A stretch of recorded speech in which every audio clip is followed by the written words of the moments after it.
Typically, you say that when you're taking a picture.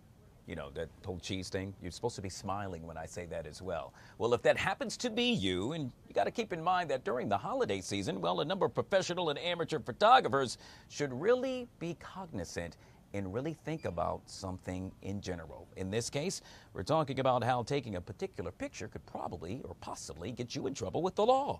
You see, copyright laws are clear when it comes to staged photos that include well-known characters. I'm thinking, let's see, the Grinch from Dr. Seuss. You're trying to put it all together, trying to figure it out? Well, don't let me tell it. We'll let this amazing young lady do it just for us. I'm referring to Miss Kristen Roberts. She is the founder of Trestle Law and a longtime copyright and trademark attorney, and kind enough to join us right here on the Live Zone. Miss Roberts, good to see you, ma'am, and welcome to the show. Good to see you. Thank you for having me.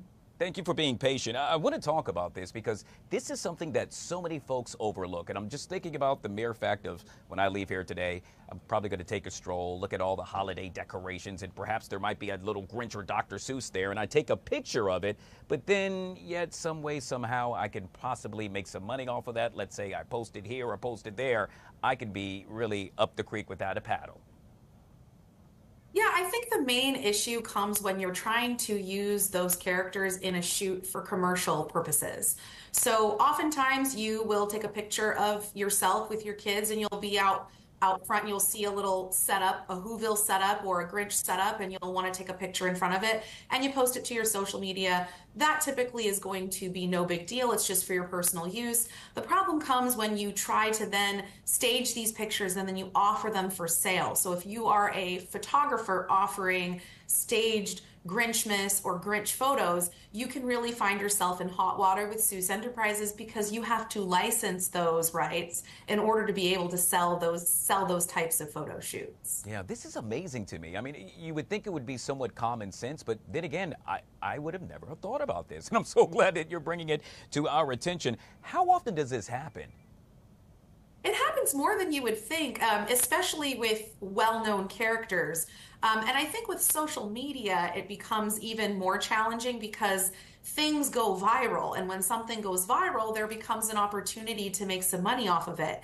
And the company that owns those rights has to decide, well, is this virality? Is this recognition that we're getting good recognition or bad recognition? Does it add to our brand? Does it take it away? Should we offer them a partnership to do some licensing together? So really, it's in the hands of the owner, which is going to be the big company. And sometimes you'll see them take action, and sometimes you won't see them take action. So in general, if you are offering services for profit, right, you're a photographer selling a photo shoot, don't do it with Grinch or Grinchmas, because not only are those characters copyrighted, the words the Grinch and Grinchmas are trademarks. So you also have to be careful in that regard to not use those words. So if you want to do something similar to it, you want to try and kind of do the off-brand shoot, right?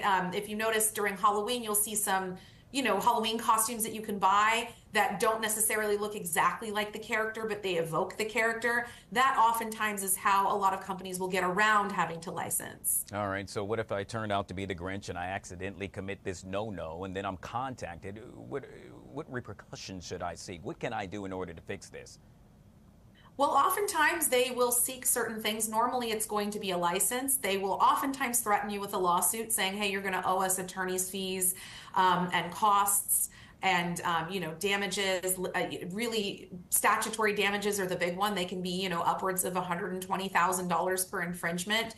But oftentimes these companies know they're going up against really small entities. And when that happens, they tend to be a little bit more reasonable. Not every time, but they do defend it rigorously. So if you do find yourself at the end of a cease and desist letter, that's typically how they start. The best bet is to start by talking with an attorney to see what your options are. But the next best bet is to probably take everything down and make sure that you're not continuing to do that infringement, because that's really where the damages will rack up. Yeah, nobody wants to be a Grinch for Christmas. Wise words yet again by Miss Kristen Roberts from Trestle Law.